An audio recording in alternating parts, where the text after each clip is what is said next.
I am frankly shocked to see that Wes Anderson's Asteroid City has opened up to an audience score of 56% on Rotten Tomatoes, because I not only enjoyed it as someone who isn't like a Wes Anderson super fan, but I found it miles more accessible than his last film, The French Dispatch, which has a 76% audience score. Not that those numbers even really matter, especially because the film hasn't even had its wide release yet, but in case that's spooking some people, I'm gonna talk about why I liked this film and how I think it should be approached, but also some flaws that I do think it has and why people might be reacting that way, because the big tagline is, Wes Anderson fans will be pleased, but he's not converting any new ones. And I don't think that has to be true, but regardless of your allegiances, let me know what your favorite Wes Anderson films are, because I think that says a lot about a person, and let's get into it. Watching this movie, to me, was like using one of those head scratcher things. It's not super exciting, but it's very calming and scratches some itch that you didn't know you had. And I'm kind of tempted to say this is Wes Anderson's Close Encounters of the Third Kind meets Synecdoche, New York, because this has a meta-narrative component to it, which is typical of Wes Anderson, and I won't give too much away, but there's a black and white section running parallel to Asteroid City where these people are for a junior stargazer convention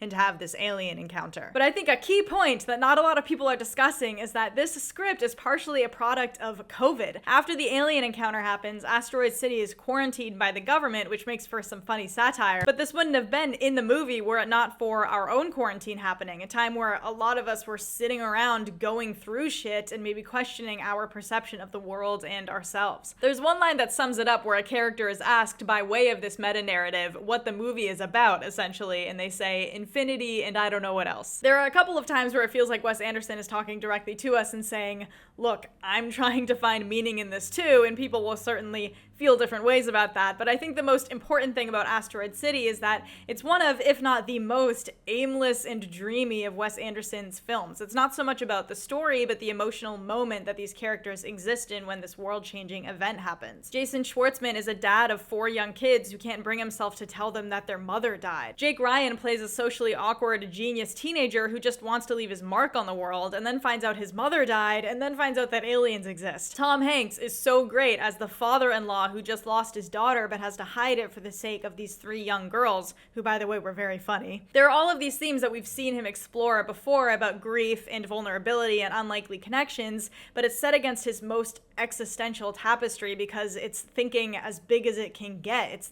the great unknown contrasted against these tiny little people in the middle of the desert. Jake Ryan at one point says, if the alien exists, maybe he knows the meaning of life, maybe there is one. It's a good mix of what I think all of Wes Anderson's films are. I think his characters are very lonely, but they're lonely together and they're lonely with us and make us feel seen and ultimately cathartic, and I think that's what gives his films the unique tone that they have. And not to be all depressing, it's also very funny in that Wes Anderson way that I think it's very overlooked. Lines like Tilda Swinton saying she never had kids, but sometimes she wonders if she wishes she should have. Or a cowboy jam about the alien, my favorite, where Sophia Lillis thinks all of the Rorschach pictures have something to do with the alien after seeing it. That's an alien doing jumping jacks. That's an alien in a top hat. Bryan Cranston gets a real zinger too. This is one of the best ensemble casts that we're gonna get this year, with the ultimate standout being Scarlett Johansson. This is one of the best performances of her career. It's like magic what she's able to bring to the deadpan Wes Anderson dialogue, especially considering that her Marilyn Monroe-inspired character is pretty callous. She makes some concerning comments about not really caring about her kids, and yet you feel this innate curiosity and yearning radiate from her that's really worth seeing. I loved her in this. And I can't believe how good her chemistry is with Jason Schwartzman, who is a longtime Wes Anderson regular. They met when he was 17 and starred in Rushmore, which is one of my absolute favorite Wes Anderson films. But wow, they're like peanut butter and jelly, and the scenes you see in the trailer of them in their windows are the best ones in the movie. I don't like the way that guy looked at us, the alien. How did he look? Like we're doomed.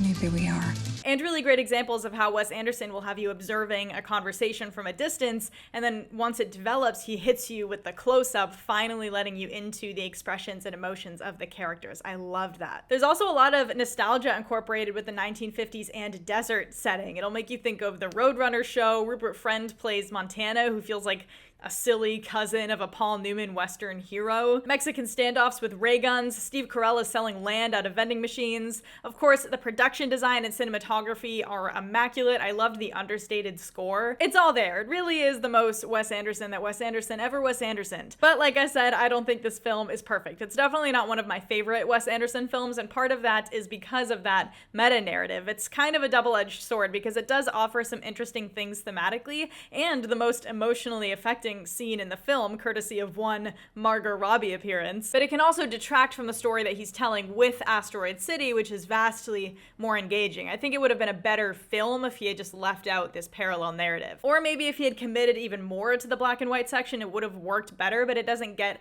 as much screen time, so it ultimately feels underdeveloped and unnecessary. But none of that was enough to ruin the film for me. I'd say overall, if you do want to check it out, just don't try and analyze every part of it. I think that's the whole point. Just experience and try to relate, and I think that you'll find that it's greater than the sum of its parts. But it also won't be for everyone. None of his films are, and maybe you're sick of the shtick. You're wanting something more from him, but unfortunately, this isn't his most ambitious film, so you might not find it satisfying, and that's okay. But I just hate to see this audience score be made up of 1 star, it was boring, and maybe have people get deterred, because this is also still a mid-budget, auteur-driven film, and that's something that we don't get all that much anymore, and I think there's value in that beyond it just being very enjoyable, in my opinion. I'm like a Wes Anderson sleeper agent fan.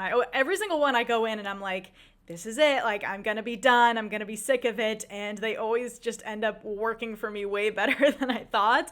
So I'm going to give Asteroid City 4 out of 5 stars. I never thought about going below a 3.5 for this because I did enjoy it in the moment, but I'm also finding that these little critiques that I have seem so much less important now, and this kind of cosmic, unexplainable thing about it is really sticking with me. I did like it more than The French Dispatch, and I'd be very interested in watching it again, but let me know your thoughts on Asteroid City, guys. Do you plan on checking it out? Are you sick of Wes Anderson? Let me know your favorite films of his. Don't forget to like and subscribe, and keep an eye out for more videos soon. Thanks for watching.